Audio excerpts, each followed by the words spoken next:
presented by Mathli Express Music.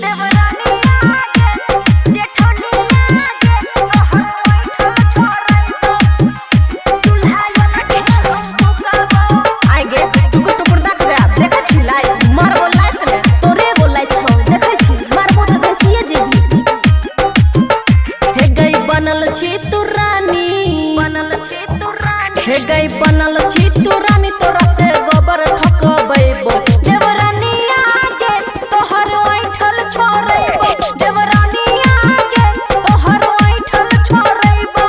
मर्द के कमाई खाइ छी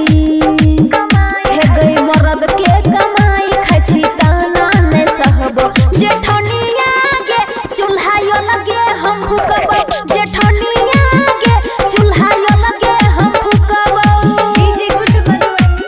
रिकॉर्डिंग स्टूडियो बलुआहा।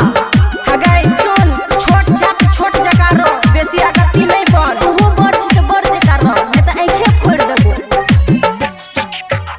हे गई बलबी त खूब मरबो झटवा ओ खाइर के बैठ के कान भी तू दतवा हाची आइर के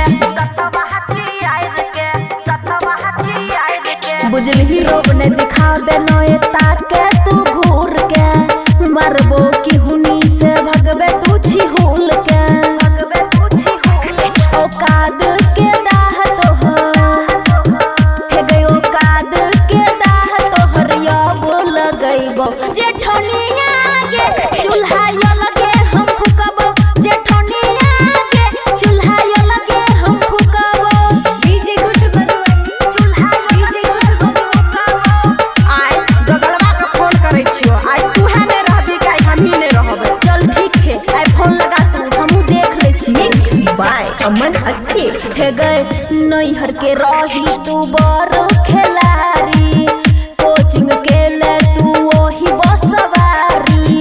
कोचिंग के ले तू ओही बसवारी हे गए हमरा त पता छौ नहीं राके बात गे 10 दिन भागल रही यारवा के साथ गे हे गई अमन